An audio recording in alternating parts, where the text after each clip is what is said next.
welcome to another beautiful episode of Race Talk Revolution with Lane and Eugene. Race Talk Revolution is that space where your voice matters. Our topic today is Anansi Learning. Hashtag kids want the truth. Our speaker today is founder and CEO of Anansi Learning, Miss Teresa Ann Willis.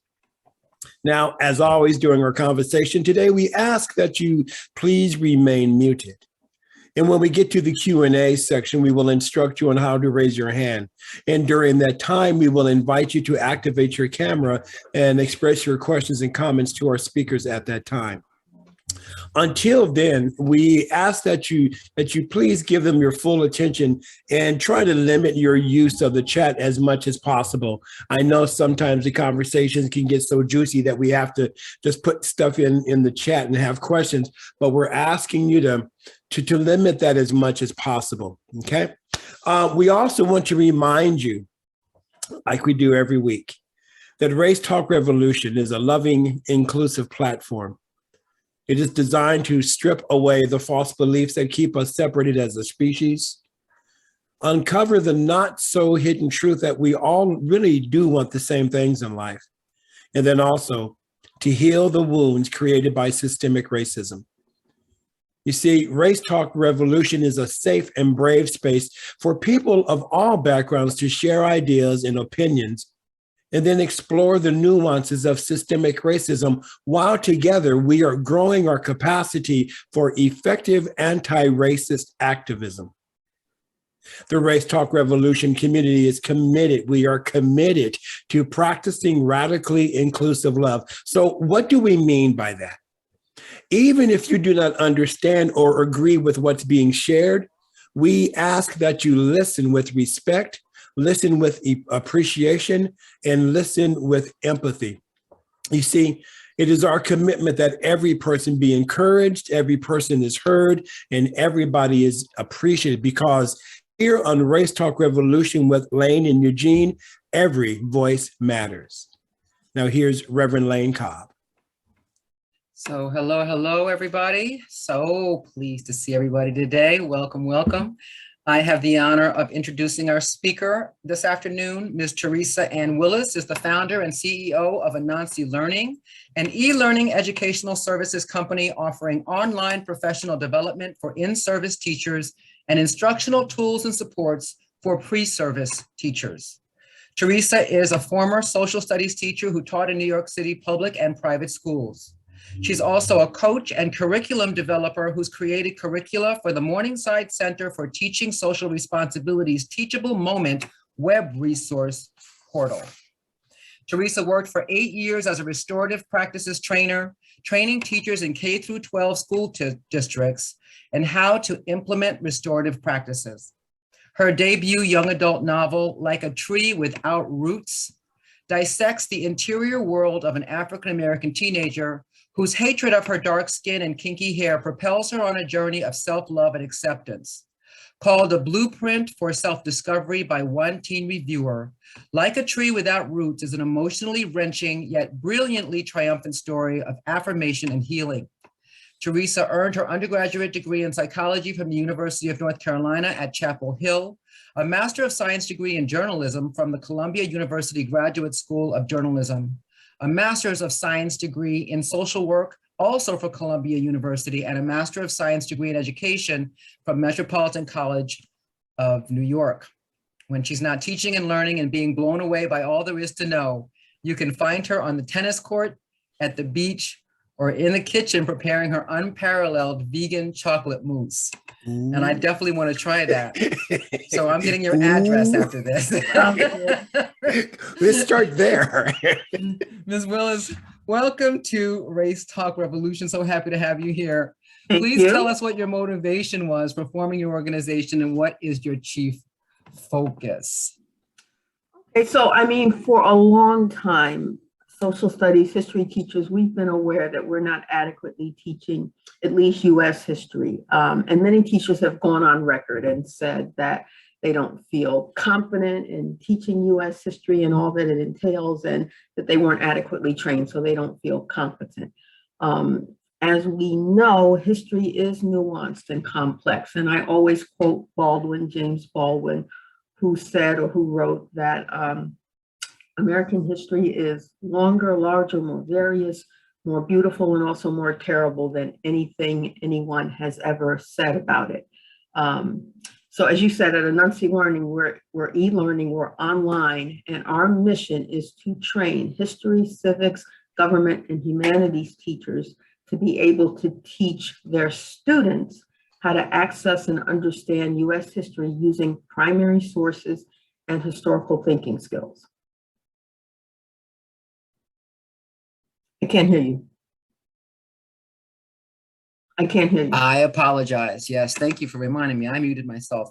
So I have so many questions, but I think the first thing I want to ask is just out of curiosity, right?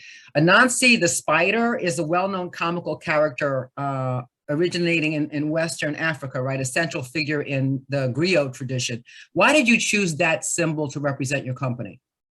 So Anansi the Spider emanates from the folklore of the Ashanti people in Ghana, West Africa. The Anansi tales were brought to the Americas and the Caribbean. Africans brought those with them via being trafficked by Europeans in what's commonly called the transatlantic slave trade. So in bringing Anansi with them, they used the Anansi folk tales as one of the cultural supports that helped them survive. Anansi is half man, half spider. And I'm sure that several people on this call have heard of Anansi or read the folk tale. So what people can understand about Anansi is he uses his wit and his wisdom to outsmart all the other forest animals who are bigger, stronger, faster, and larger than he is. I write on our website that as a teacher, I've often called upon my inner Anansi to get me through the challenges that teachers are daily confronting. So the reason the company is named Anansi Learning is in part to pay homage to my ancestors who brought Anansi and the Anansi folk tales with them, but also to acknowledge that as teachers, working in a system that is in need, in my opinion, it's deeply troubled and in need of complete transformation. Working inside that system, you have to have something. You have to call on all your wit and all your wisdom to be able to give our students the skills, tools, and strategies that they need that are going to help them navigate and make sense of this world and be able to grow up and lead this world to a better place than it is now. So the name is quite intentional. You know, when you're speaking, this isn't necessarily a question I had planned to ask, but when you're speaking and you're talking about the storytelling tradition and you're saying that people and teachers need to be able to bring everything that they have, all of their intuition, you know, for everywhere, you know, their history, their passion, and traditional, like white organizational culture, and the way it manifests in teaching often is that they're only relying on, you know, the written word, something that's credentialed. I don't know that critical thinking isn't taught as much in school.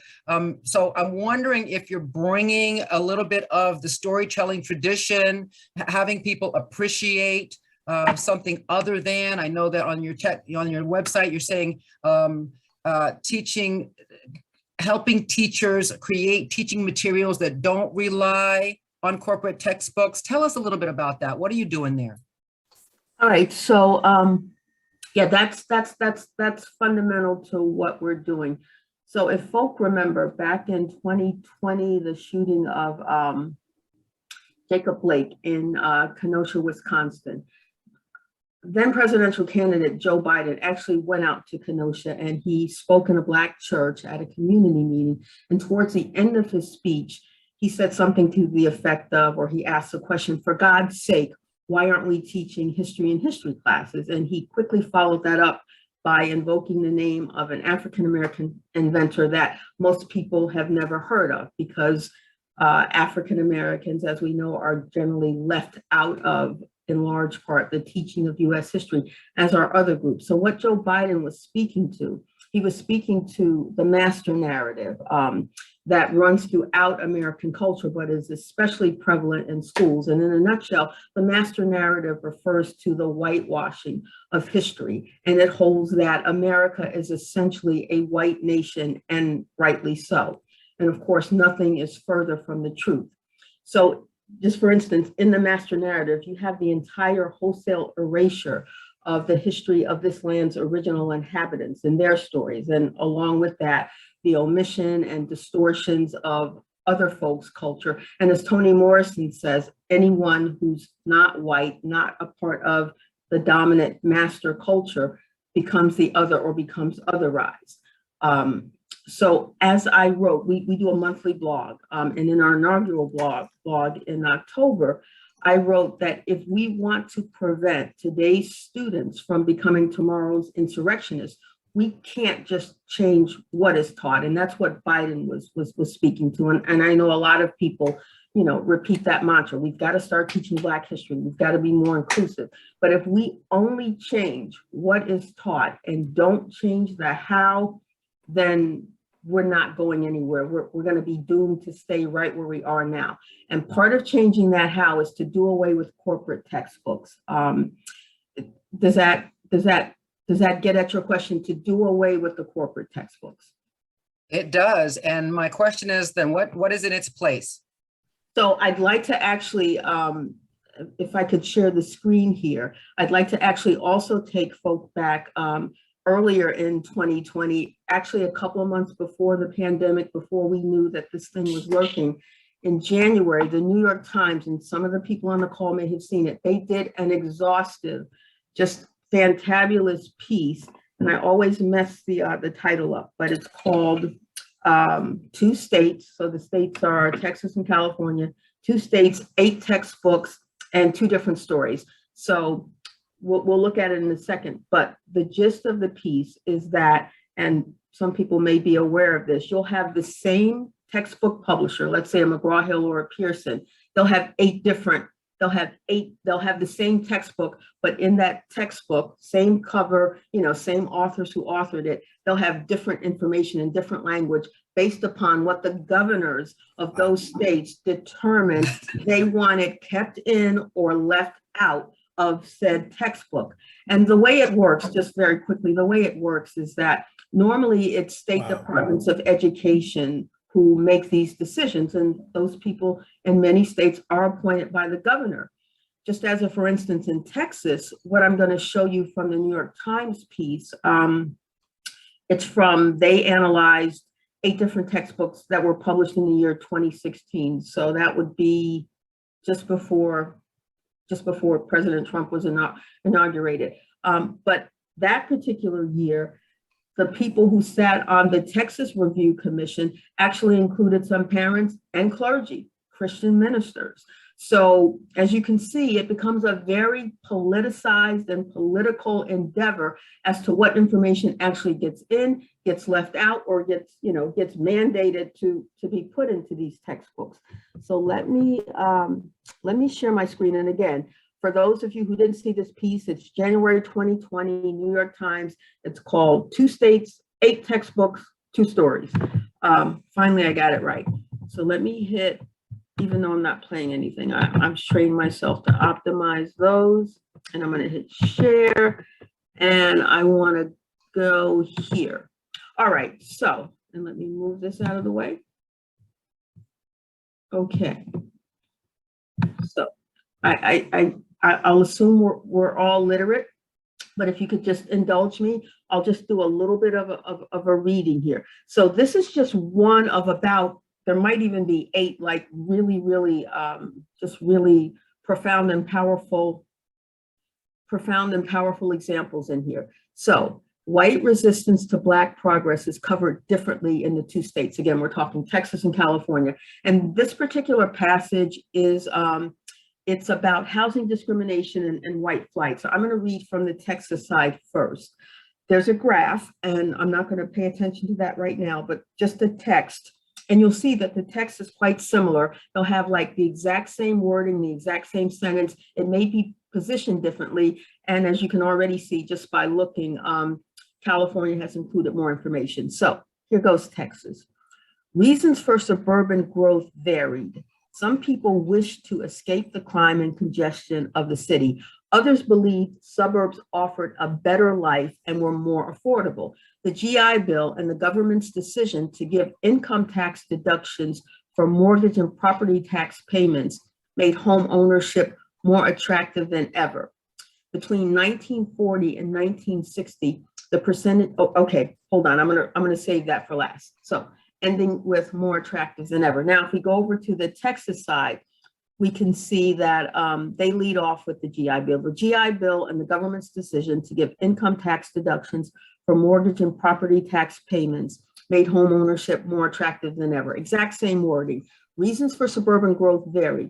Some people wish to escape the crime and congestion of the city. Now we get to some differences. Movement of some white Americans from cities to suburbs was driven by a desire to get away from more culturally diverse neighborhoods. Others believed suburbs offered better and more affordable living. And they end with, while suburban living offered a better life for some, African Americans encountered discrimination when they tried to buy houses in the suburbs. Many of these communities were funded through guaranteed bank loans from the FHA, the Federal Housing Administration, on the condition that no homes be sold to African Americans and that every deed have a clause prohibiting resale to African Americans. So just quickly, I'll stop the share. So you'll see some differences.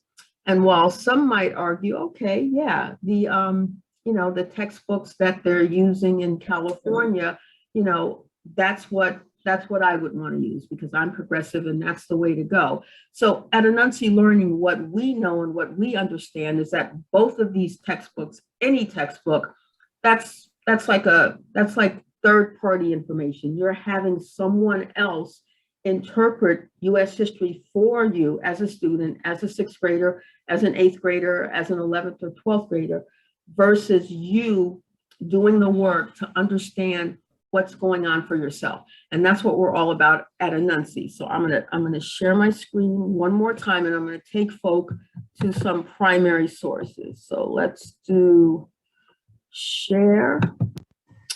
And let me just read this one more time. Many of these communities were funded through guaranteed bank loans from the FHA on the condition that no homes be sold to African Americans and that every deed have a clause prohibiting resale to African Americans. So what I want to do right now is I want to go straight to Corgan v. Buckley. All right, and what was Corgan v. Buckley? Well, we have the decision here. So in a nutshell, the Corgan v. Buckley Supreme Court decision upheld the legality of racially restrictive clauses or covenants. So there was a Washington, D.C. case where multiple residents on one block, one street in D.C. entered into a covenant that stipulated that neither they nor their heirs would ever sell or even rent or even give away their property to an African-American family. The decision that was handed down stated that the covenant was indeed legally binding, and that made the selling of a house to a Black family a void contract. And what's so intriguing and interesting about this court? Well, first of all, Corgan is Mrs. Corgan, a white woman on the block, and Buckley is not the African-American family that was, that actually did indeed buy the house, but Buckley was one of the other white neighborhoods who said, sis, you are violating the covenant. That's not going to happen here. But if we just look quickly, trust me, I'm not trying to give a lecture here, but if we just look quickly, the plaintiffs invoked, Fifth Amendment rights as well as 13th Amendment and the 14th Amendment. And what's so interesting about all of this, I want to just read the 14th Amendment and the Fifth Amendment have similar language in one of their clauses. And I think, did I have that up here? Well, it simply says that, it grants folk the right to their, life and happiness, and that their constitutional, that their rights cannot be violated, and it includes their property rights. But the Supreme Court justices just struck this down on all fronts and said that that no state, that the selling of the house to no state shall make or enforce any law which shall abridge the privileges or immunities of the citizens of the United States. This is the 14th Amendment language. Nor shall any state deprive any person of life, liberty, or property without due process of law. But the Supreme Court, in ruling for the plaintiffs, just struck that down completely. So what I'd like to do now is I'd like to go to the actual, this is the actual deed, or this is a part of it. And I'll just read, this is the deed, and I have the language here where these folk went into agreement. So you're not seeing the whole thing, but this is the actual primary source document that can be found. DC has this great website. It's like a historical legacies website.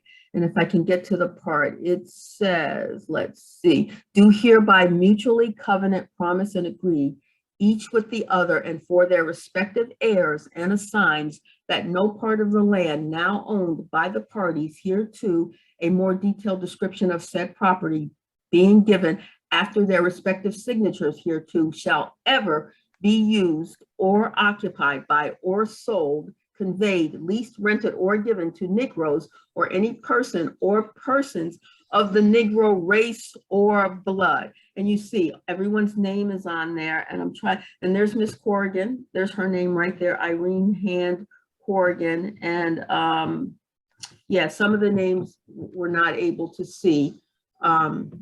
So the last document I'm going to show then is,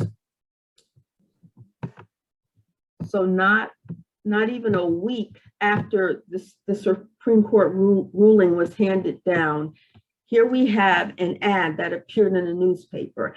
And at Anansi Learning, one thing that we really impress upon the teachers that we train is that they have to have an acute understanding of the role of newspapers and newspaper editors in not only shaping American history, but in supporting, upholding, and promulgating white supremacy. And this is a prime example. This ad appeared on, oops, my ad is trying to run away. This ad appeared on May the 30th, 1926, and the ruling came down on May 24th. So a day less than a week, this ad was taken out in a paper called the Washington Evening Star. And back then, this paper was far more popular, had a wider circulation than even the Washington Post. So I know you all can read it, but just for dramatic effect, I'll read it. Attention white home buyers. The largest restricted white community in Washington invites your attention to the decision of the U.S. Supreme Court that Negroes cannot buy in a restricted white section, buy or rent in the section known as, and then they list the sections, and then they even give you the addresses of, the homeowners' offices if you need to come by and just make sure, I'm going to stop sharing, but just to make sure that your rights are kept intact. So those are primary source documents. And I'm sure that as adults, you can all see how rich it will be in a classroom where after you walked kids through, and I'll say more about historical analysis and historical thinking skills. But once kids have the understanding as to how to look at a document, how to contextualize it, that they're going to have so many other questions. So this Supreme Court ruling was handed down in 1926. The textbooks, the textbook passage that the New York Times excerpted was about post-World War I, when the GI Bill came in force. And if you go back and read the Times piece, you'll see that in different states, they were wrestling over how are we going to talk about housing discrimination? How truthful do we really want to be about it? And as you saw in the Texas textbook, they just glossed over it altogether. In fact, I did want to share one more thing on that, so maybe I'll go back to that. And in the California textbook, even though they stated something was going on, what I know is that, again, if we just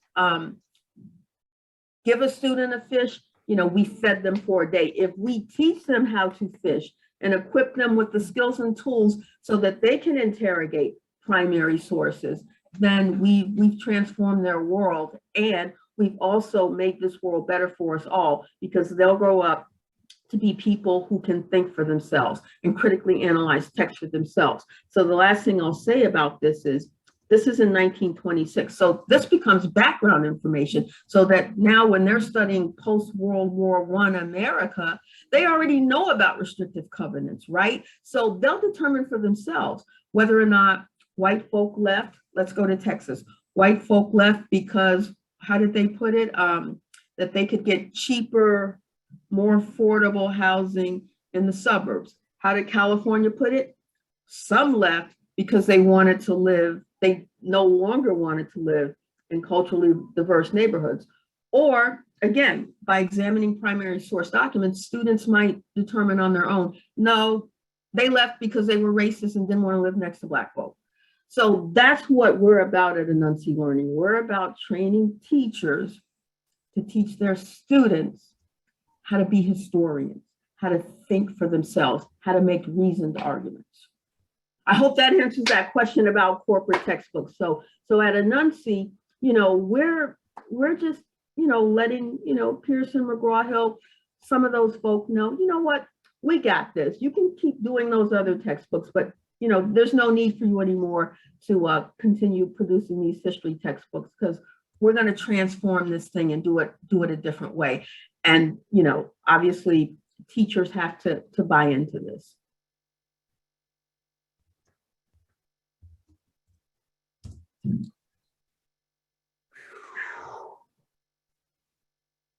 It's so much.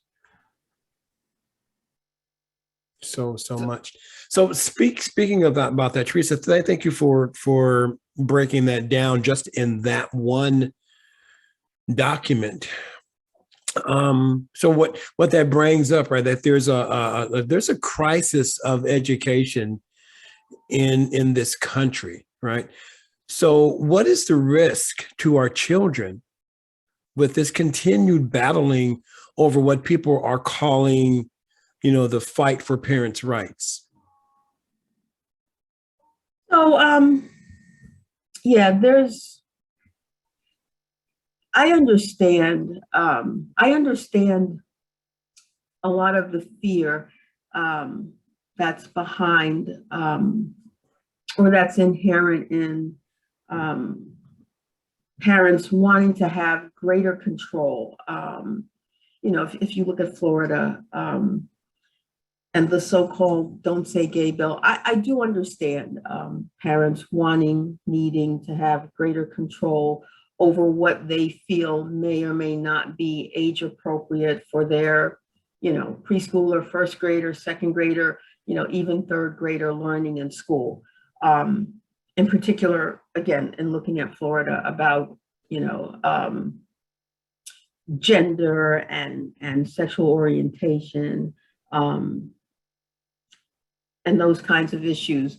What I also understand, just like the textbook industry, that these fights are also highly politicized. And, it's absolutely valid that it's absolutely valid for parents to want to have some say in what their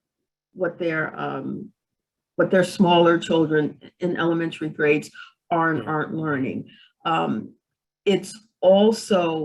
We've also though gotta recognize and be honest about the fact that these arguments can also be used as a means to maintain power and control, whether it's white supremacist power control or heteronormative power and control.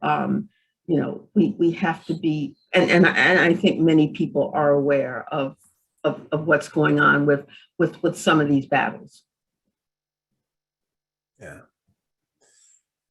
Forgive me for jumping back and forth. I just wanted to bring up a question that I saw in the chat going back to the Supreme Court decision. Ira asks, what was the court's reasons? What was the reasoning, if you know that? And what was the court's reasons for doing that? For ruling the way they ruled? Yes. So they simply said that they basically twisted every amendment, the 13th Amendment, the Fifth Amendment, and in particular the 14th Amendment, where, I have it here where I read it. The 15th Amendment says, no state shall make or enforce any law which shall abridge the privileges or immunities of citizens of the United States, nor shall any state deprive any person of life, liberty, or property without due process of law. They said, never mind. I mean, okay, I'm making light of it, but no, they essentially said, but that doesn't refer to individuals, that no one individual has the right to, abridge what this other individual, because she signed the covenant. I mean, it's online. Whoever asked that question, it's online. It'll take you 3 minutes to see that, this is, again, when we talk about really uncovering history, once you've uncovered one facet, especially when you're talking about the Supreme Court,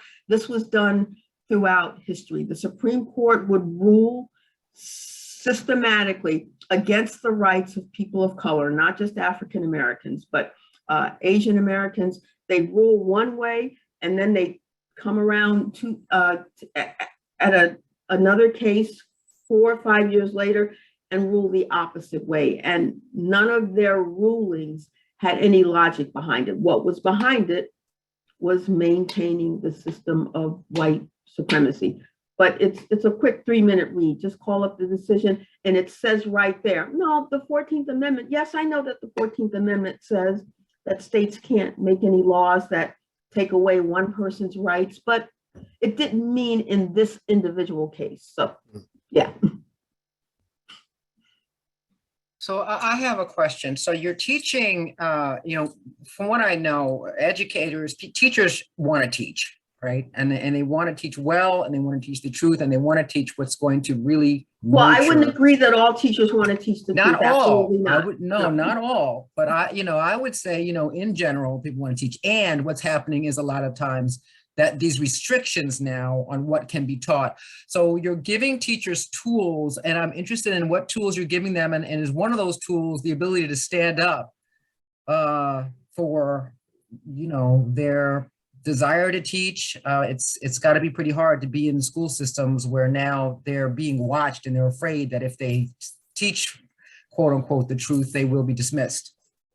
So I'm not going to try to speak to the larger issue of what stand an individual teacher might take in his or her or their school right now in this particular climate. What I will say is I'll say a little bit more about our training program. So we spend about roughly 9 months, and this is for in-service teachers, not pre-service teachers, but they meet twice a month.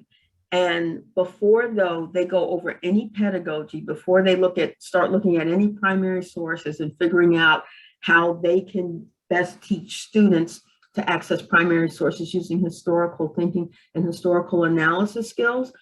We look at our own positionality, our own biases, our own prejudices, and our own worldviews, and how all of those things, because we all have them, how all of those things impact our own teaching and learning. And that is a very rigorous, intense study. So we start within.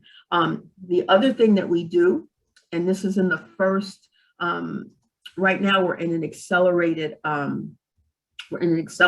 pilot of this program. So it might have happened within the first 3 weeks, but in the 9-month program, within the first 2 months, this is what we're concentrating on. And teachers also have to determine, understand, and get real with their why, as in, not only why am I teaching, but why am I teaching US history? So that's an actual exercise that they go through. They really write an essay to themselves. And obviously these things are shared because we're a nationwide peer learning network.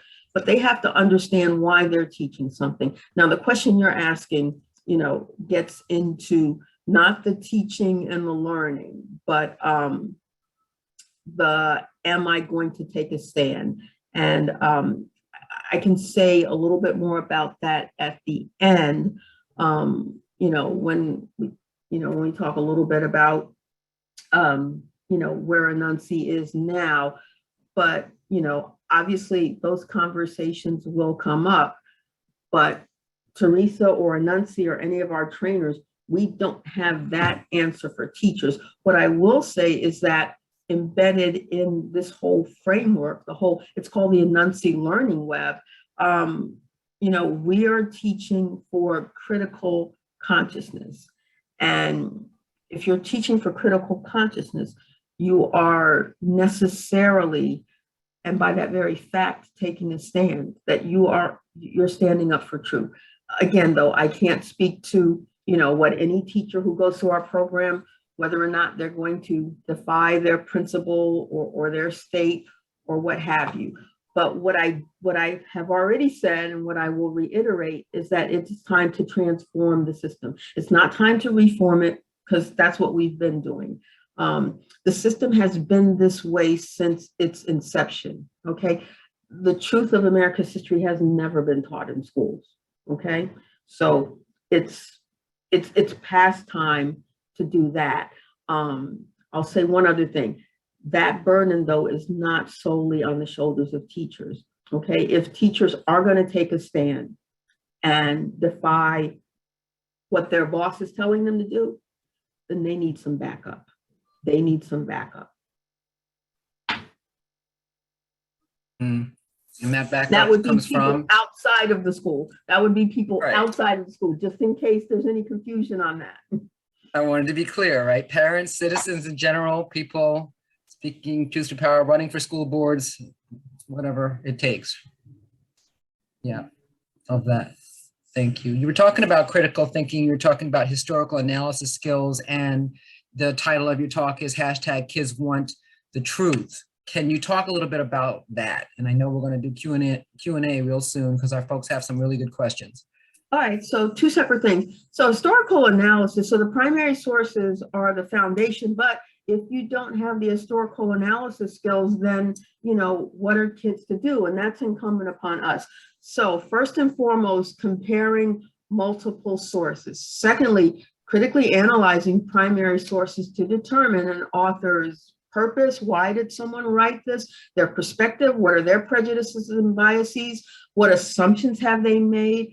Also important, whose voice is left out of this particular document? And lastly, is it valid and is it credible? The source can be credible. Okay, yeah, this is a credible source, but what they're saying is not valid. So comparing multiple primary sources, analyzing these primary sources, using critical thinking skills. So just think of historical analysis skills as critical thinking skills on steroids or specialized to look at historical documents. So analyzing those for validity, credibility, biases, all that good stuff.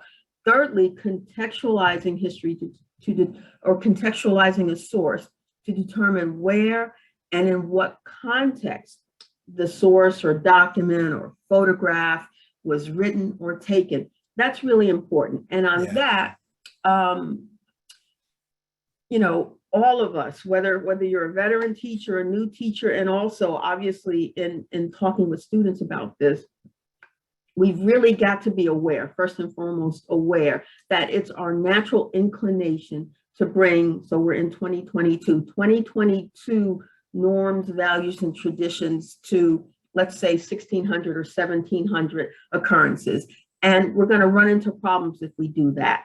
And again, just quickly, not trying to teach this now or give a lecture, but again, all of us are inclined to look back at history and judge it based upon what's going on today, right? And I'm not saying that you have to look back at history and excuse something that was heinous and say that, no, that's not heinous because it happened back then, but you do have to bring an understanding to know that back then, this was in that context, and in that context, this is what that meant. So after we've compared, critically analyzed, contextualized, so we start asking historical questions of the text, and then also data. And that's its own specific skill set, which again, all of these things take time throughout a year-long study of US history for the students.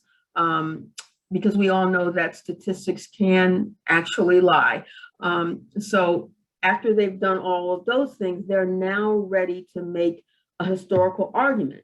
But as you're hearing, the argument is based on the evidence. It's not based on how I feel. It's not based on my preconceived notions that I'm not trying to let go of. And, let's just keep it real. It's not based on what's been handed down in my family. This is what my grandfather told my father, and this is what my father told me. And no, we have this, we know that our great-great-grandfather was this and said that. Okay, I need to see the receipts. And that's what we're bringing to the teachers in our training. And then that's what they'll bring, the primary sources that will be curated. That's what they'll bring to their students. So they've made their historical argument. And of course, within all of this, there's something called continuity and change over time. And that's just simply looking at how things have changed, how they've stayed the same, and more importantly, how the past has impacted what we see going around us today. And all of that, as you already know, is so crucial because everything that's happening today is rooted in everything that has happened in the past in our country, especially as it relates to race, racism, white supremacy, and this battle that we're currently find ourselves in. Yeah. You asked about, and you also asked about Kids Want the Truth. So, so we are an e-learning company. We also, though, are going to, in conjunction with other organizations who recognize that we have to have a counter narrative to the narrative that has, hijacked the nation, and that media is giving, just lots of airtime to, and that's the, basically it's that, no, you can't teach the truth. So hashtag Kids Want the Truth is a hashtag, and also hashtag Truth in Schools.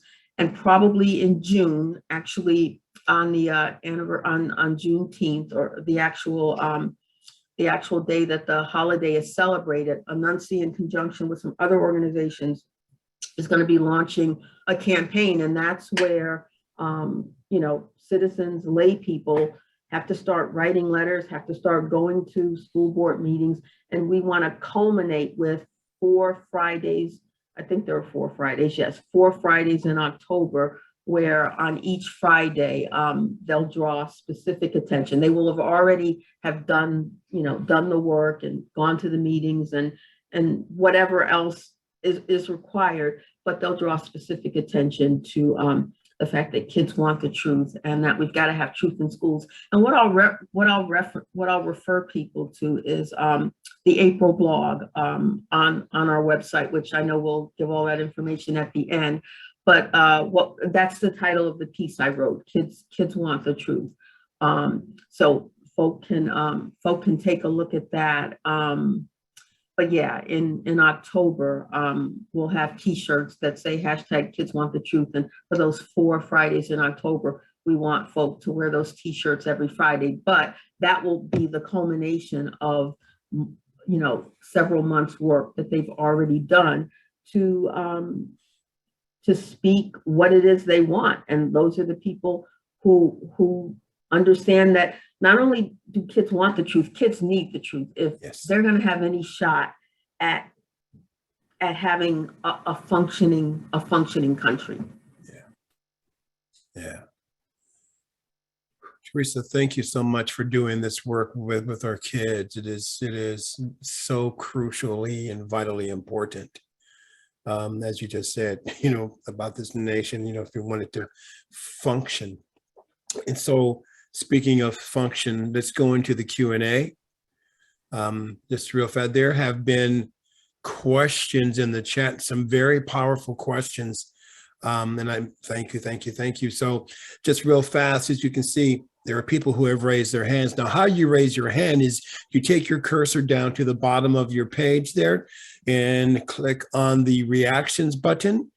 When that opens up, there's a bar that says raise hand.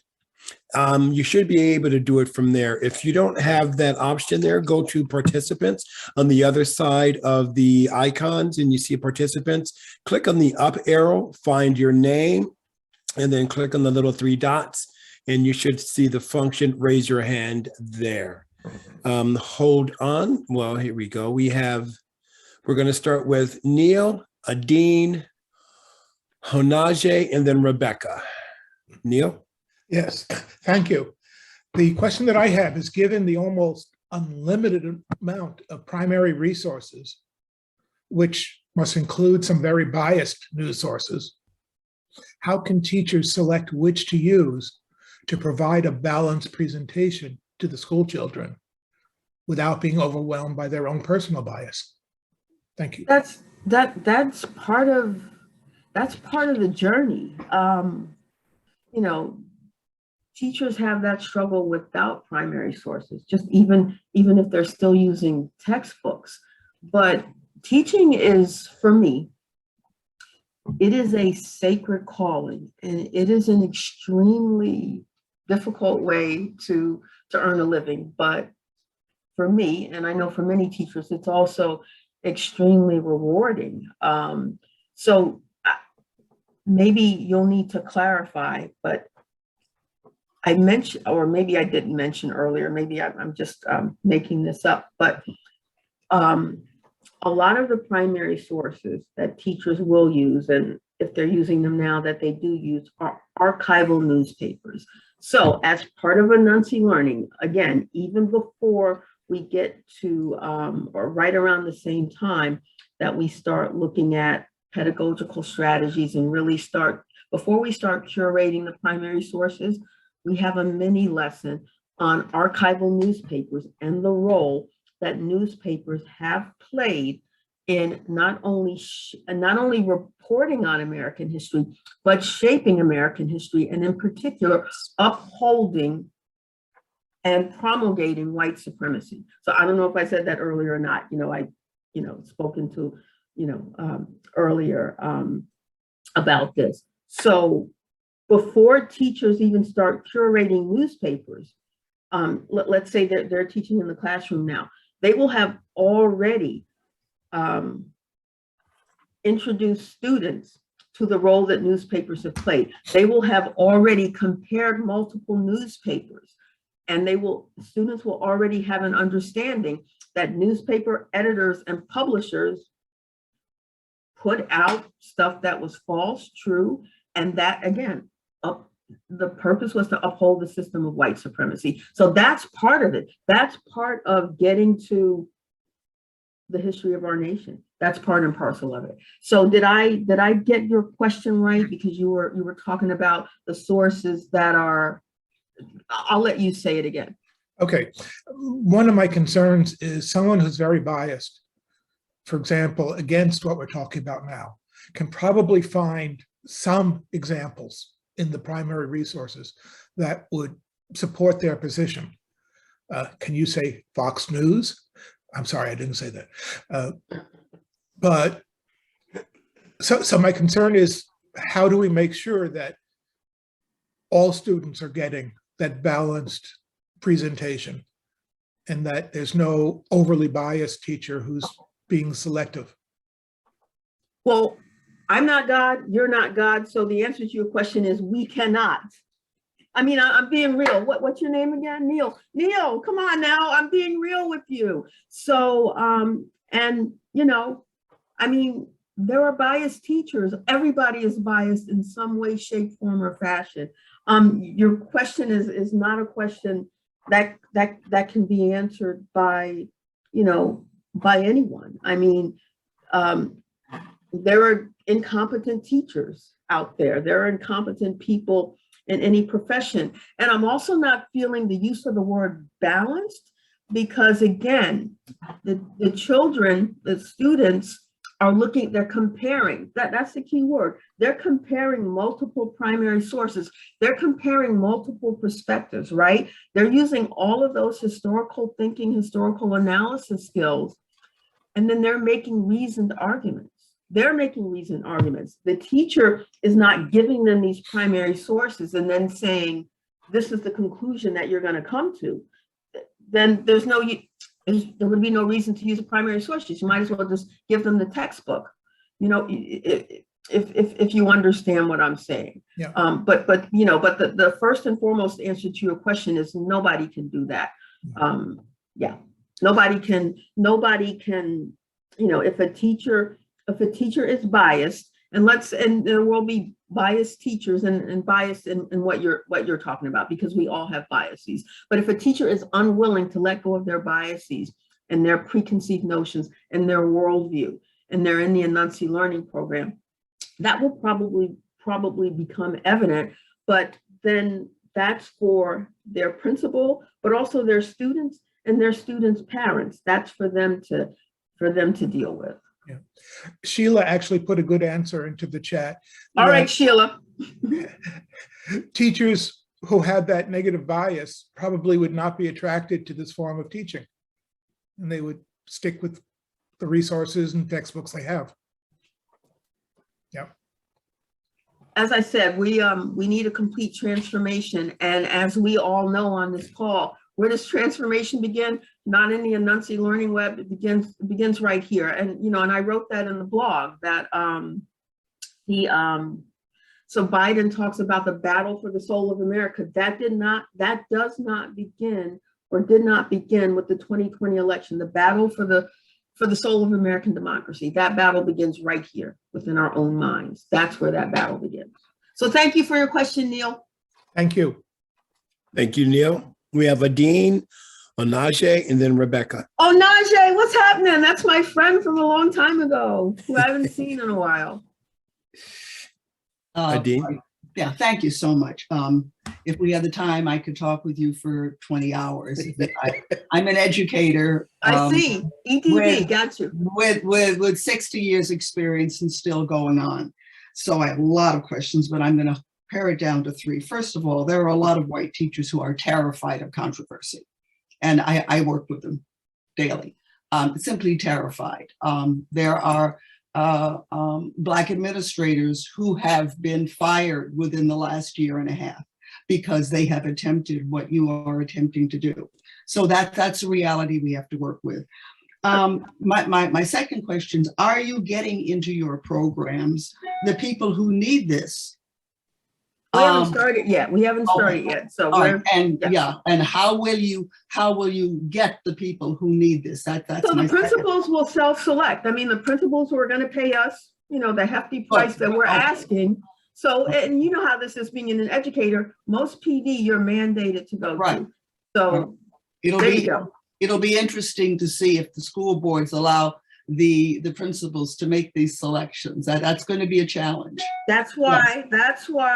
So in the blog, I called on 54 million people to begin going to school boards and doing some work. And where that figure comes from is there are roughly 54 million public and private school students.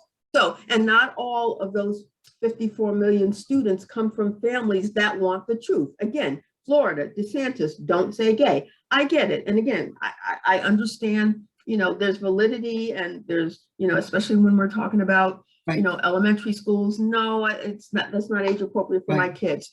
Okay, but when we're talking about history and racism and white supremacy, that's where 54 million people have to be, start going to those school board meetings and making their voices heard, saying, kids want the truth. Beyond kids wanting the truth, again, kids need the truth if we're going to survive as a nation.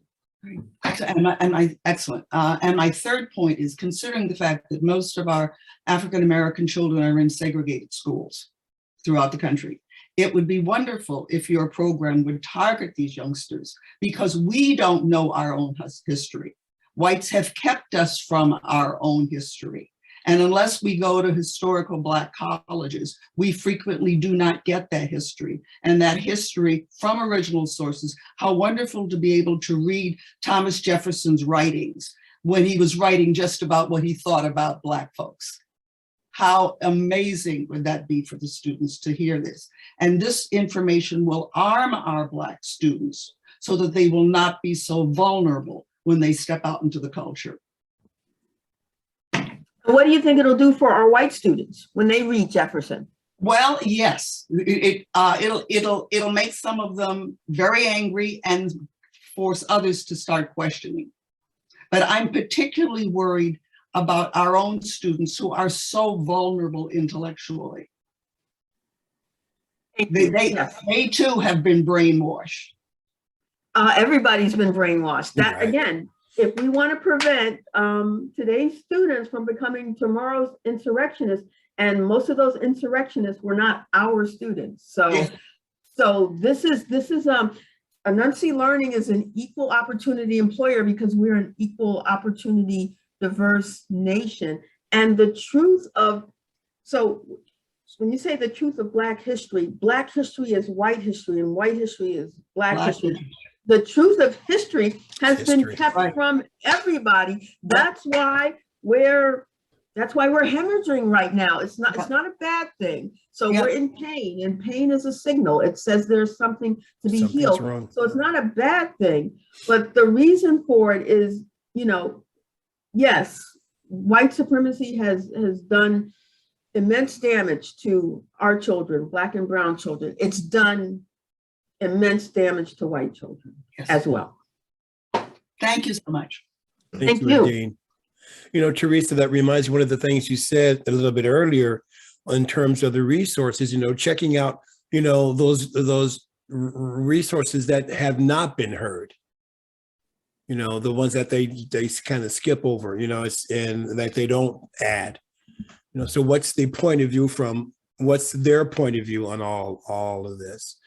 Look at the whole picture. Yes. Thank you, Adine. Thank you, Teresa. Onaje. Blessings. Lane and Eugene, I mean, the people that you bring on this, this program is just so exciting. I mean, you two, I don't know who you got in the back office, pulling these, doing the research, but give them a raise. That would be Lane. Give her a raise. Yeah, Teresa, Lane. so good. Lane is doing it, boy. Go ahead. Teresa, it's so good seeing you. You again. too. It's been years. We have to connect. Oh my goodness. So it's been said that whoever controls the diameter of your information controls the circumference of your understanding. Come on. Whoa. And you're really talking about curriculum. I mean, it's not just the fact, right? It's not even like the technique. It's not even critical reasoning or critical thinking. It's really who's controlling the curriculum. And as long as those same curriculums continue to teach the misinformation that they've always taught, it's really just a continuation. Excuse me, it's time for prayer. But I'm not making prayer this minute though. So I'm turning it off. This is taking a minute. So since we don't have control of the school systems, and we might not have that for a while now, does your program also offer opportunity for parents who are homeschooling, right? If there was a homeschooling component to what you're doing, it will give the people those direct choices. We don't have control over the school systems, but we do have control of what we teach our children in our homes. We do have control of what we teach our children in the mosque, in the synagogue, in the church. And that alternate place of learning has to be, I think, built up again. I used to be part of what is called the Council of Independent Black Institutions. These are independent schools, started, I was in Brooklyn at Yehuda Sasa School, but it was Black schools all around the country. Many of those independent Black schools were forced out because they were African-centered. And then with a very, strong African-centered revolutionary liberation ideology, many of them have disappeared and they got subsumed up into the charter movement. not necessarily a bad thing, but of course there was, pros and cons. So is there a component of your program that allows parents to learn from you so they can start teaching our children? Because if we don't teach our children, what is necessary, they'll continue to leave school, as Carter G. Woodson said, having more hatred for our people when they came in than when they come out. Yeah, there's absolutely opportunity for individuals who are homeschooling to be a part of the Anansi Learning Web 9-month process. So they'd be, in the same bi-monthly training modules and be required to, obviously there's work in between. So yeah, it's absolutely open to homeschoolers. I would love to consult with you on the question of nation. We use it because that's how we've been taught. But actually, there's more than one nation in this country. And because we don't recognize that, it disappears those other nations. So when we say this nation, we're unconsciously and unknowingly, we're just continuing the whole framework and therefore disappearing nation. So I would love to. Well taken. Yeah. Thank you so very much. Thank you. Thank you. How's Fatima? She's fine. I told her, I said, hey, listen, that's our sister, Teresa. So she's in the other room. She's doing some work, of course. But I mentioned her as soon as I saw you. I'll tell her that you asked about it. Tell her hi. Okay. Najee, real fast, what was that quote? Whoever controls the diameter of your information controls the circumference of your understanding. Thank you. And what I, just for a moment, I'll just, if you move that centerpiece, right, the center of gravity to the left or to the right, what happens to the places that will take you? So our work is always moving it to, I was about to say the right, but maybe not. Maybe it's the left. I don't know. But it's moving in a direction that we can have a pluralistic society. And that goes back to the thing of not calling ourselves a nation, because when we do that, we disappear the other nations. Is how do all those nations coexist in a system of pluralism? Thank you. Thank you, brother. You. We have Rebecca, Ira, and then Jason. Seja, I see you there too. Rebecca? Thank you. This is like so exciting, Teresa Ann. I'm so excited to be here and to hear what you're up to and the potential of it. And one of the things that I'm thinking about is, like here, the focus is on learning to learn. It's on learning to have critical thinking, and that can start obviously kindergarten. And yet the kind of things that you want to teach, maybe it'll be more appropriate for grade 3 and up. I don't know what your focus is on, but I'm wondering about, teachers and their capacity to access or to the time it takes to find those source materials, those primary source materials. Is that something that will be available through Anansi Web? Oh yeah, that's our work. That's what we're doing. I mean, the materials are,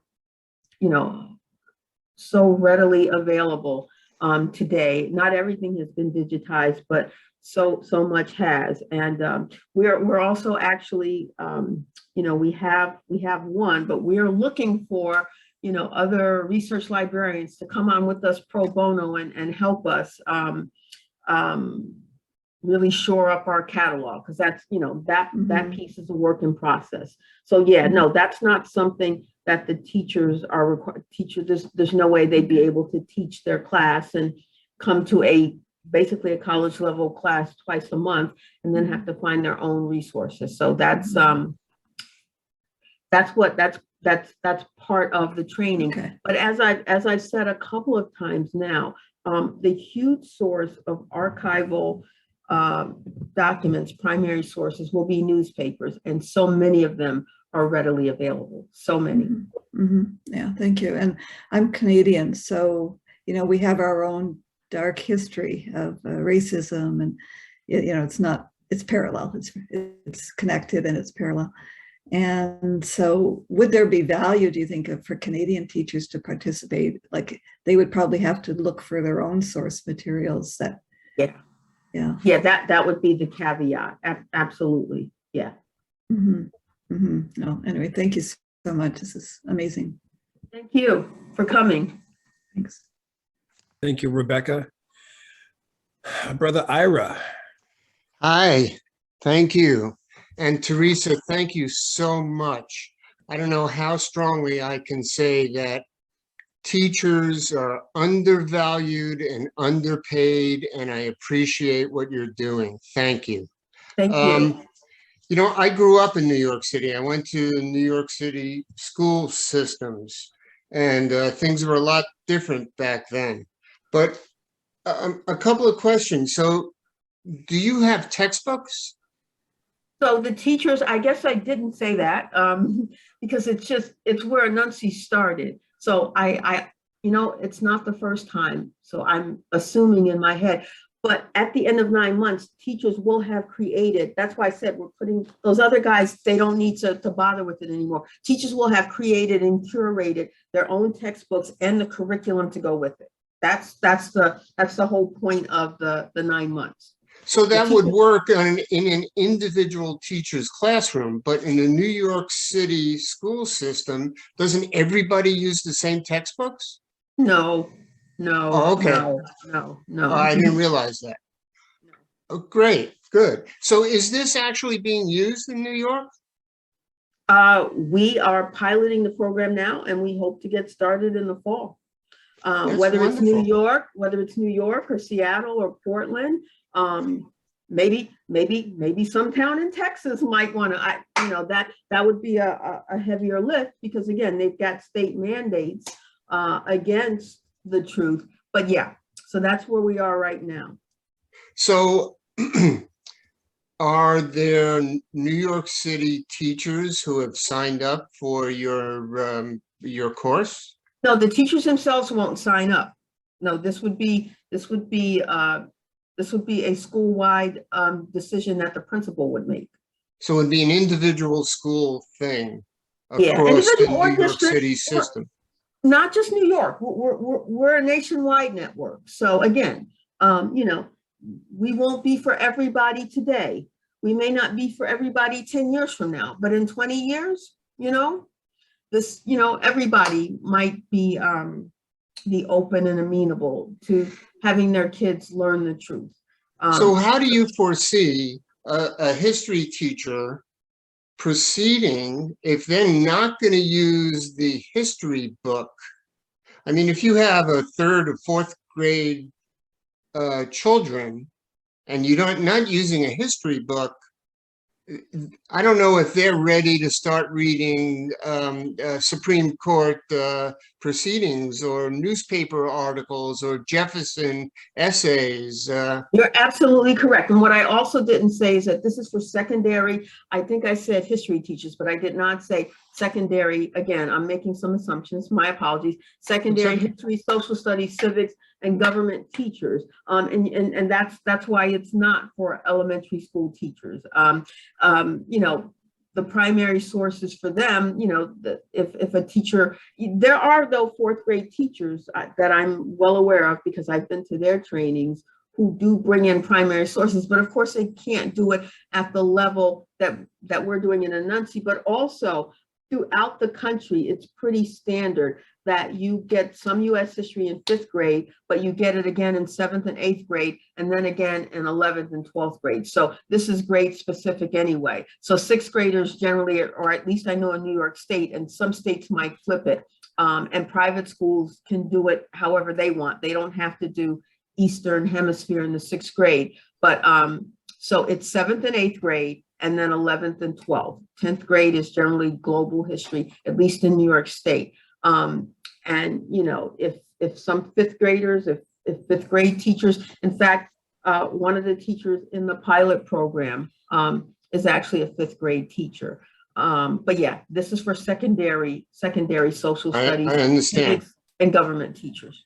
So is it actually being used yet, or is it So still we're being piloting. Yeah, we're piloting it now. And like I said, we're not just New York City based. We are reaching out to districts and principals across the country. Have any of them actually signed contracts with Those you? who want to be those who want to be about something and give their kids a fighting chance. Because if we continue to live with the lies that we've always lived with, and if we continue to just think if we add more in the curriculum about Asians and Latinos and Black folk, if that's going to be our approach, then we're missing the critical piece, which is to equip students with historical analysis skills they're called transfer skills that are going to help them when they go into the store to try to buy something. Like now in 6th grade, skills that are going to help them when they're 25 and have to try to negotiate with whatever their first employer. Sure. It's or critical whatever. thinking skills. The skills that we lack now. I mean, Right. am I the only one who sees that? I mean, last night we're listening to tape recordings of what folk actually said. The same folk who told us, no, I didn't say that. So, and a lot of people who believe what these people said initially might still somehow find themselves stuck in, well, I'm just going to discount that. So in addition to the teaching of comparing multiple sources, teaching the Anansi way, kids are in dialogue with each other. So it's not just an individual pursuit. They're also learning how to sit with discomfort when they're reading this material. When the doctor and I spoke earlier, she said it might make some kids angry, but also I think Lane did say I'm a restorative practices trainer. That's also a part of the Anansi learning, is learning how to engage a classroom in difficult conversations. Okay, so, and I obviously I can't say everything about the program, everything doesn't come to mind, but that is part and parcel of it. So we're also learning how to speak to one another, how to listen to different viewpoints. We're not learning how to stuff our angry feelings, but we're learning how to sit with them and how to still be respectful and be in community with somebody that we disagree with. That's why the first question about the biased teacher, I can't do anything about anybody's biases, only that person. But what I can do is I can give teachers the skills and the tools to learn how to sit with their own discomfort when they're in this 9-month-long training program, so that they can then recognize it when they see it in students. And this is a lifelong journey. All right, teachers, all the teachers in the room know that you never become a master teacher. Yes, there are teachers that have that designation, and yes, they are very good teachers, but they'll be the first ones to tell you, are you kidding? I'm still learning. Right. Anyway, I hope that answers that question. Thank you. Thank you. Thank you so very much. We have Jason, Seja, Patrick, and then Tanya. I think Tanya will be the last one. So first of all, I just have to say how excited I am about teaching critical thinking. It is so important, and I believe that when young people or anybody has critical thinking skills, part of what they're doing is they're looking at the source and understanding the bias that source tends to come from. I think that's just built in. The question I have for you, you a couple of times talked about parents rightfully being concerned about what their kids are being exposed to, what they're learning in school. And I'm very curious about your thoughts about the balance between children who may not want their kids taught science, or may not want their kids to hear the word gay, or may not want to hear anything about equity or anything else, and how we deal with that in a culture, versus what I think is kind of every kid's right to be able to learn about the world and to be exposed to science and, age appropriate sex education and everything else. And so I'm just curious about your sense of where that balance lies. Again, I'll repeat what I said. I do understand. I understand the fear that some parents are rooted in, especially with respect to questions of, and questions is not the right word, because it's not something to be questioned, but when it concerns, that's the word I need. when it concerns gender, sexuality, sexual orientation. So I'm simply acknowledging that I understand that, you know, that is rooted in a fear, and I'm not going to discount the validity of, you know, parents wanting, you use the correct term, you know, wanting age appropriate instruction for their students. With respect to U.S. history, I'm right there with you. And you haven't heard me, and however long we've been on here, use the word balance. What I'm using is the word, you know, historians are explorers. Historians are truth seekers. They're explorers. And again, in the Anansi framework, teachers are trained to teach students how to dive into an exploration and make historical arguments based on the evidence. We could even say based on the science, based on the receipts, and their understanding of it. And those things can be challenged. I hope that all of us on this call recognize that historians disagree all the time. And this thing called historiography, what was once thought about a period in history is it can change over time. So I'm right there with you. And as I said, it's hashtag kids want the truth. The reality is that kids need the truth. We all need the truth. You know, the lie does not serve us. Lies are destroying us as a nation, and lies will destroy us. And we all know this. I mean, now we're talking life. Lies will destroy us as human beings. Secrets and lies. And there's so much that's been secret or whispered or not talked about at all, or just lied about. And now we're hemorrhaging. So Mr. Weston, Jason, I'm with you in that it's necessary to have an understanding, a factual understanding of your nation's history. And I'm not calling that anything that's balanced. I'm just calling it, you know, I'm calling it what it is. Because in this context, I don't even know what balance means, and I don't get into those exchanges, because that's, I don't know if I want to call it a red herring or smoke and mirrors. That's, you know what I do want to call it? I want to call it a diversionary tactic. And I can also understand that too, but it doesn't serve us. It doesn't serve us personally and individually when we don't deal with the truth. And it's definitely not serving us as a nation. Yeah, it just seems to me that the dynamics of trying to erase gay and trans people are the same as the dynamics of trying to erase history.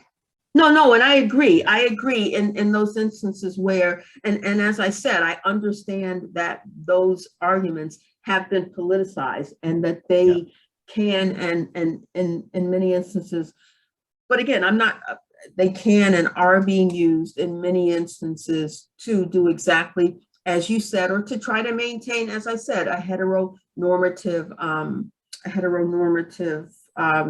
canon. But again, it's also important to understand.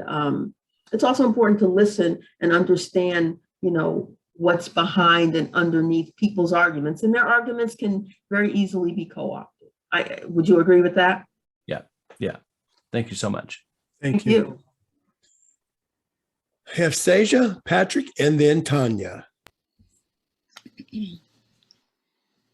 Hi.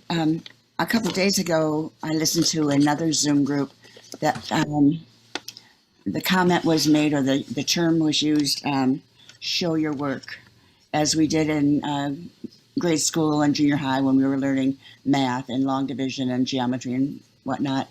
And that if we become people who are willing to do our own work and be comfortable sharing what that path was, if the occasion arises, and can teach others, children and adults, to be accountable in that way.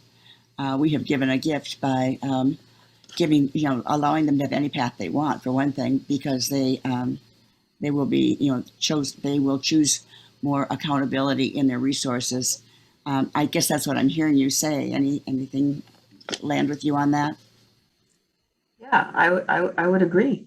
And, you know, when you say showing their work, that's what I'm calling the receipts. You know, if okay, so if you want to say, and this was actually said, so the Anansi Learning Web is essentially professional development for teachers. So I was at a professional development seminar for 3 weeks over the summer. These are put on by the National Endowment for the Humanities. I've had the privilege and honor of, I think, completing 4 of those.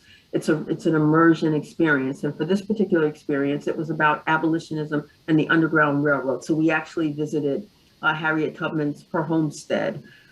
She owns, you know, and it's still there, her heirs, 26 acres worth of land in upstate New York. And, you know, her grave site is there. And we visited, you know, Frederick Douglass's place up in Rochester and did that in addition to sitting in the classroom. But so the conversation was often about the enslavement of Africans, slavery. And there was one teacher who literally never said a peep. I think in the 3rd week, perhaps she said something in class. I don't remember what it was. But long before that, a couple of us were standing around after class, and her comment, and this is a tenured teacher somewhere in Jersey, you know, her comment about enslaved Africans was, well, they had food and shelter. So this is, yes, you heard me correctly. This is someone who's teaching, all right? So, and she's a teacher. So somehow she missed the receipts, right? And again, and I get it because teachers weren't taught, okay?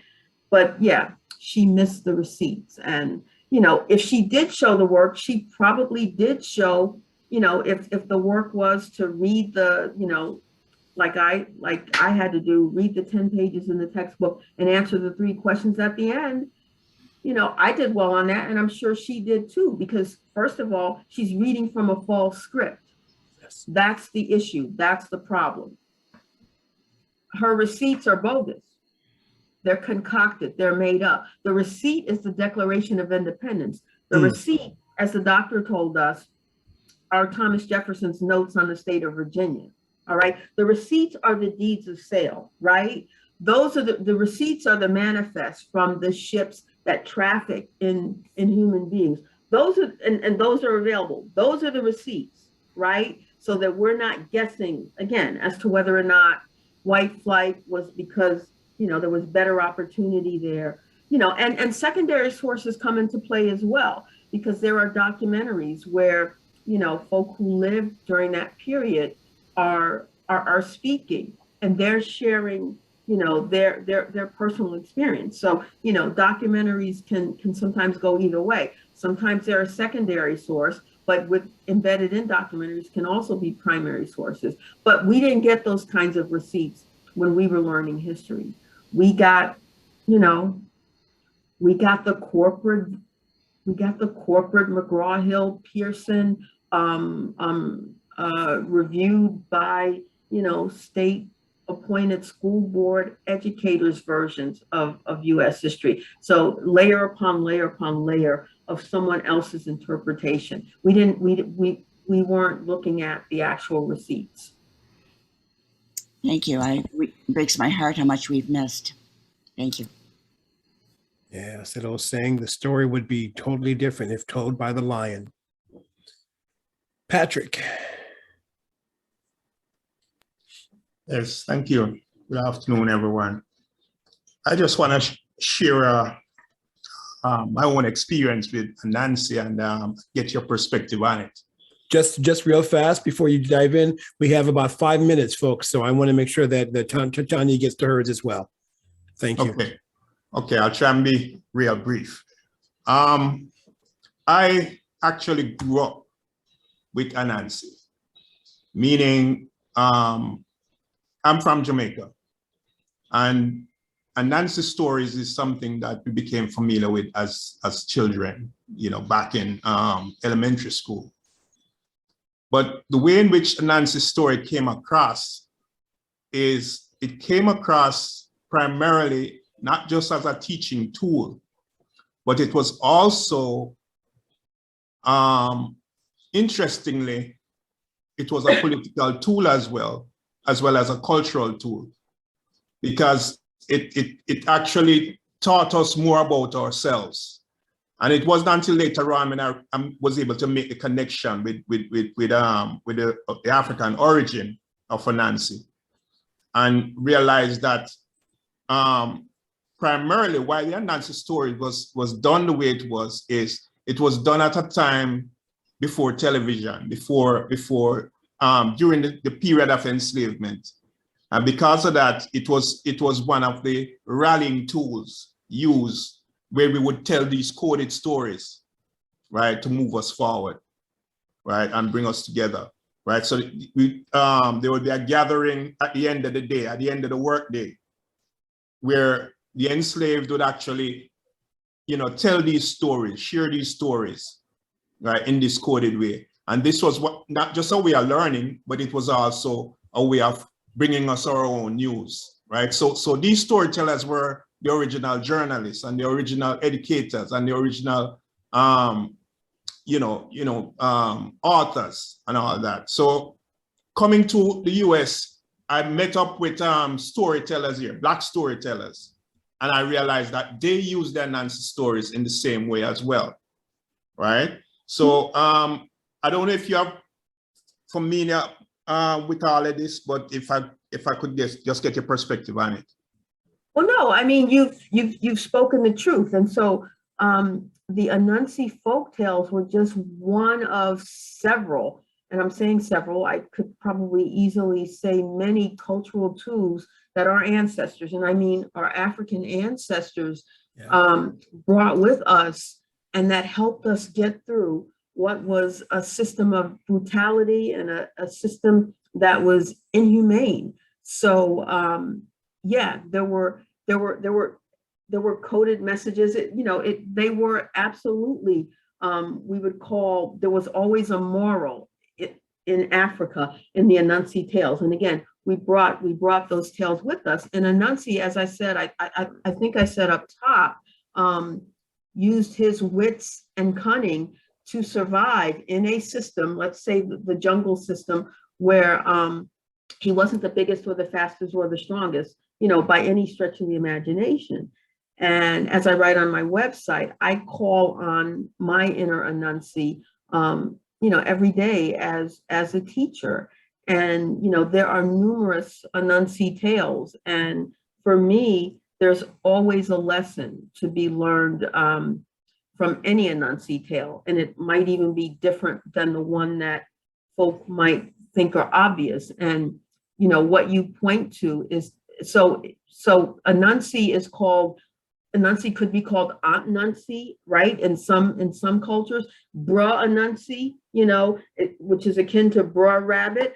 What are the other? I said Aunt Nancy, Aunt, Bra Anansi, or just Anansi. And in Ghana, West Africa, it's actually called Kwaku Anansi. So definitely Anansi, just like the song, the music that we brought with us, just like embroidering black-eyed peas in our hair and other seeds. Africans brought these cultural tools with us, and they helped them survive through what was a brutal and humane system. And Anansi has stayed. And there are television shows. There was a television show about Anansi. There are plays. There was recently a play in New York City at the theater that does puts on educational productions for school groups. So, I couldn't agree more. And I think Anansi is far more alive and well in Caribbean culture than it is over here. There are African Americans who've never heard of Anansi. So unless your parents read Anansi the Spider tales to you, unless you've had a teacher who somehow knows about Anansi and is reading it in elementary school, you've never heard of Anansi the Spider, and you don't know, or unless you majored in, folklore or English literature, in college, you've never come across Anansi. Thank you. Thank you, Patrick. Tanya, we have, well, it's time, but go ahead. And we can keep this short. Thank you. Thank you very much, Teresa, for what you're doing. I'm the kid that would constantly come to school and point out the errors in my textbooks and get sent to the corner. So textbooks are copied from other textbooks, and the errors are constantly, not just the United Daughters of the Confederacy and how they took over our history, but they're just repeat errors. And I'm so delighted in the work that you're doing. Thank you. Oh, thank you. Thank you so much. Thank you, everybody, for all those questions. Go ahead, Lane. Yeah, it's about that time, guys. We are past time, but we want to make sure that we thank Ms. Teresa Ann Willis of Anansi Learning. And what I want to do is also make sure that you see that we have put her information into the chat in terms of how you can get in touch with her and follow her. And we, Teresa, let us know, you want people to subscribe to your blog, right? And is there a way for us to support your work? Tell us that real quick, if you can, in 1 to 2 minutes. Oh, I can do that in 30 seconds. Sure. So as I mentioned, the blog is called The Clay Pot, and it's that name is that name means something. It comes from one of the Anansi the Spider tales, and I have an explanation of that on the website. So you can go straight. You don't have to Google it. You can go straight to the website, and you'll understand why the blog is called The Clay Pot. It's basically Anansi's pot of wisdom. But what, the way you can support us, immediately right now is two things. Number one, go to the website, click onto the blog. As I said, the current blog post is #KidsWantTheTruth. Subscribe so that you get monthly blog posts. And also, we are a startup company. We are for profit, but we absolutely accept any and all donations. We can't give you a tax. You won't get a tax write-off for it, but what you will get is you will get our extreme appreciation for helping us continue this work. We're still building out our infrastructure. A large part of that infrastructure is building out the learning management system, which our teacher students will actually, use, twice a month and the weeks in between to actually, post their work. The primary sources will be there for them to incorporate into the textbook that they actually create and give birth to. So if you want to sign up to get our monthly blog posts, we very rarely send out anything other than the monthly blog. As I mentioned, though, we're going to partner with some other organizations and have a #KidsWantTheTruth campaign. So of course we let you know about that. But the only email folk have ever gotten from us is that monthly blog starting in October. And if you want to make a donation, I believe it's at the bottom of our About page where you can make a donation to support our continued work. So that's it. I think I took about 60 seconds. Thank you. Excellent. Really so appreciate it. I'm trying to find that. I'm going to find that link and put that in the chat, that donation link, actually. We really appreciate your being here. This has been a wonderfully enlightening conversation. Folks, I just put that link to her donation page in the chat for those of you who are feeling generous this afternoon. I definitely encourage you to sign up for her blog. It's great. Thank you. Please don't be a stranger and come back. We are so pleased to elevate your voice. Please join us again, folks, next week for another loving, inclusive, courageous conversation about race. Our speaker is going to be longtime organizer and civil rights attorney Frank Bariff, who's going to speak with us about the importance of cross-racial alliances. As always, we remind you to please continue to reach out and connect with people who don't look like you or live like you. It's going to take all of us working together to create a world that works for everybody. Eugene. And just real fast, we have another What's Ours to Do workshop coming up on Saturday, May 21st from 12 to 6 Eastern Time. It's a great place to start if you want to gain some tools to move beyond the discomfort of talking about race and engage people in conversations about race and racism. You can register by going to the events page on our website at www.racetalkrevolution.com/events. Again, that's www.racetalkrevolution.com. racetalkrevolution.com/event. The cost is $99. And because it's on Zoom, registration is capped at 22 people. Lastly, if you have topics or speakers you would like us to feature, please contact us at info@racetalkrevolution.com. We want to hear from you because here on Race Talk Revolution with Lane and Eugene, you guessed it, your voice matters. Have Ms. a Teresa- beautiful, beautiful. No, go. No, all right. I was just going to thank our guest again, Ms. Teresa Ann Willis of Anansi Learning, ANANSI Learning.com. Thank you so much for being here. Thanks, everybody. Okay, Eugene, say what you're going to say. Have a great week, a great time, and go out and shine your light. Bye-bye, everybody. Thank you.